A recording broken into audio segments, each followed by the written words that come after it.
Hey, I'm John Cannell, and today on Preppy Kitchen, we're making delicious glazed donuts. So let's get started.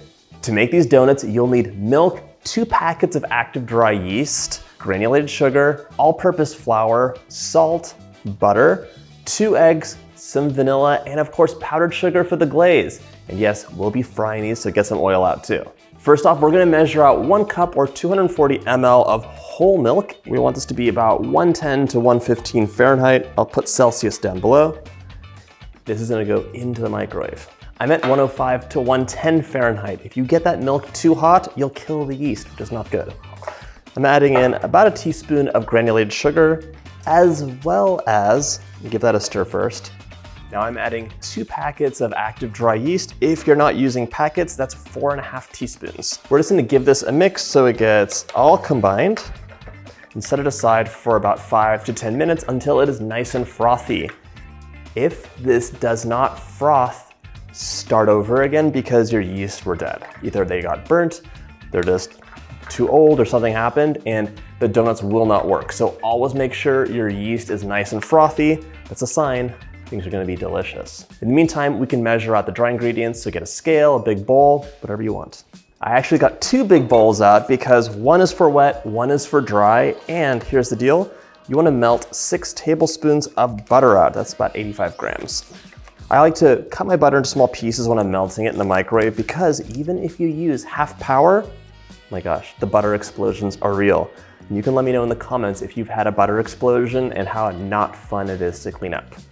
This gets heated up, half power for maybe a minute or so. In the meantime, we'll get those dry ingredients out. This first. While that warms up, I'm measuring out 4.5 cups or 540 grams of all-purpose flour. This is easiest with a scale. To that flour, I'm adding half a teaspoon of salt. Let's give it a little bit of contrast. We're gonna mix it up. This gets set aside. Now we're onto the wet ingredients. Our scale is done. I want that scale back because I have to add my sugar in. That's 50 grams. Now we're done with the scale. It smells so good. I love the smell of yeast in the morning. I'm adding 2 large room temperature eggs. I'm gonna whisk this together now until it's nice and smooth. Now we're gonna stir in that yeast, which is like puffed up beyond belief. And if you're wondering why we used 2 packets of yeast, by the way, it's because we want these donuts to be extra fluffy and just like have a really beautiful, delicate texture. Whisk those yeast in. We're gonna stir the flour in right now and just mix it by hand until a shaggy dough forms. So let's add that in. Oh my gosh. Donuts in the morning made by hand. My mom used to make these as a special treat on the weekends, and it's a memory that even though she stopped doing it later on, like it was like a childhood thing, never forgot it. It was really special. So here you can see, this is a shaggy mixture. Like a lot of nooks and crannies, definitely not smooth. But what we're gonna do now is knead this on a lightly floured surface just until it gets nice and smooth. Get this dough out, and yes, it is like a wet mixture. You always know a dough is gonna be delicious. 1, when there's butter and eggs in there and milk, but 2, when it's pretty wet, because that means it's gonna be as cakey and I'm gonna be kneading this for about 5 minutes until it's tacky but smooth. Tacky means sticky, in case you forgot. Doesn't mean it has bad taste. This is something you could also do in the machine. So like if you're in a hurry or you're just like, I don't wanna do this by hand, dough hook, pop it in the machine and let it knead up. And you could finish it off by hand if needed, or it might just be ready. You're kneading this until it's smooth and elastic, but it's still gonna be tacky or a little bit sticky to the touch. So just keep kneading away, and you can see already this dough looks so much smoother, but it's not there yet.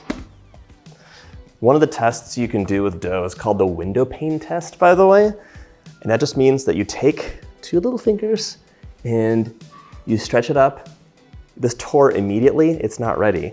It should be able to stretch so you can see light come through, like a window pane. So we've got some more kneading to go.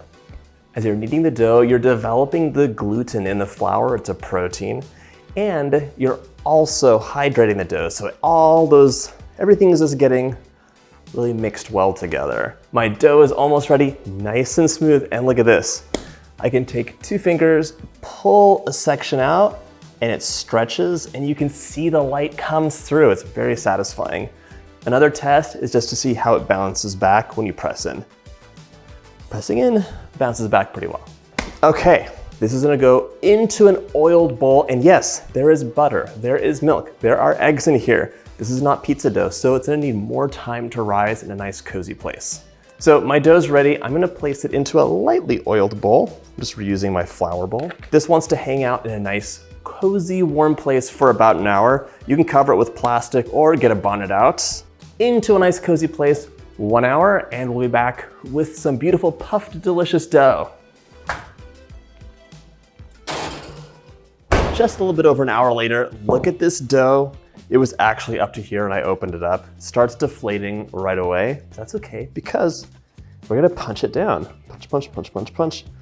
And by the way, when you use a bonnet like this, a reusable one as opposed to plastic, good and bad.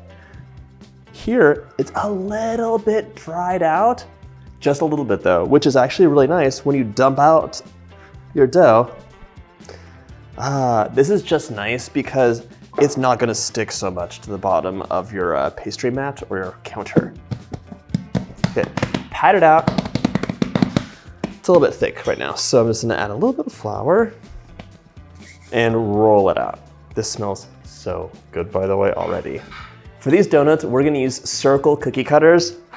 Get a set of circle cookie cutters. They're my favorite tool in the kitchen, and they are infinitely just, what is the word? Versatile. They're infinitely versatile. They do anything you want. Okay, so we're gonna cut out our donuts and place them onto a sheet of parchment paper just for transport. Give them a little, kind of like that. And as you can see, they're not sticking to the counter because I used that bonnet, really handy. If you want a filled donut, you could fry it up like that, like get some jam, get some pastry cream, link up here for that. But I will be making classic glazed donuts today. So I'm using a 1-inch circle cookie cutter just to cut the centers out. And of course, you know, this is a delicious donut hole.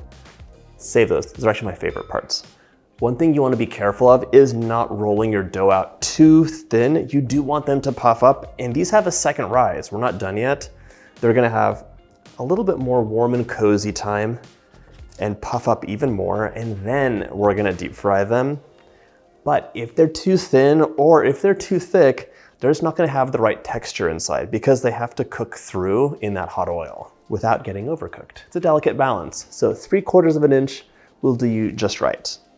Loosely cover your donuts, and we're gonna transfer these to a warm, cozy place to rise up for about 40 minutes.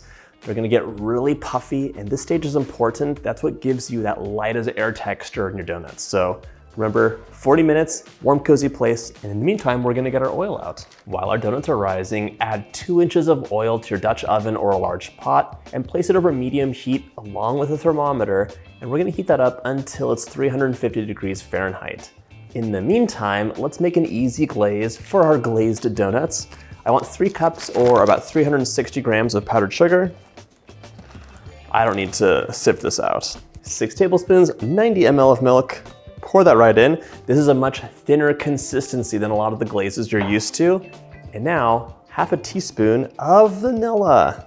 You can use other flavorings you love too, like maybe a touch of almond extract, some orange blossom water.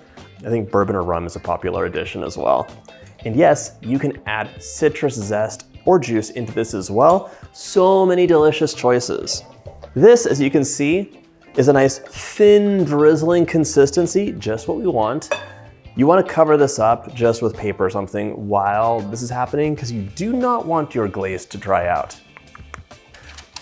Cover that up. Let's check our thermometer. We need it to be 350. My oil's nice and hot. I'm starting off by dropping my donut holes in there. Be careful. You do not want hot splashes of oil anywhere. We're gonna fry these up until they're golden brown. It happens really quick. So keep an eye on, and hopefully you have a nice spider to help you just move things along, keep them turning over. Once your donuts are golden brown, they're gonna go onto a wire rack over a rimmed baking sheet. Now it's time for our proper donuts. So as you can see, my donuts have really puffed up. We're gonna place these right over here and set up an assembly line where we just plop them in. And to help that, be gentle with them right now. You don't wanna like really squeeze them because you'll push out all that delicate little bit of the delicate structure inside. Plop those right in. Carefully, like let them glide in.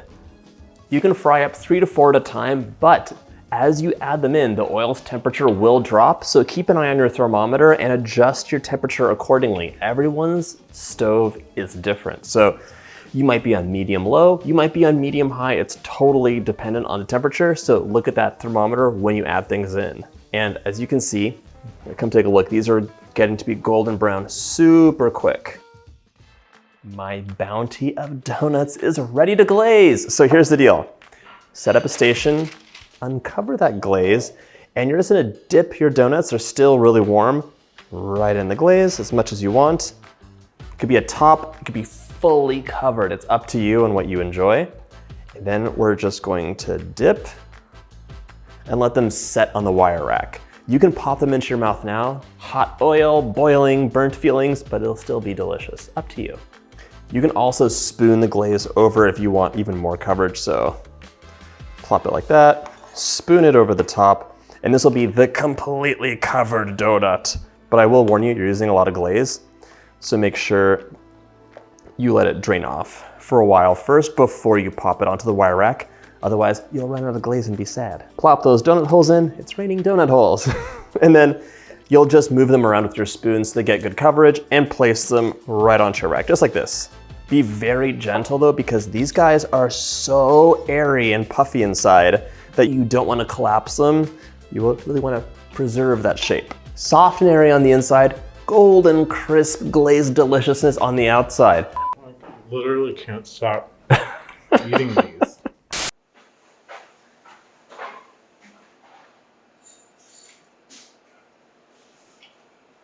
I hope you get a chance to make this recipe, and if you like this video, check out my breakfast treats playlist.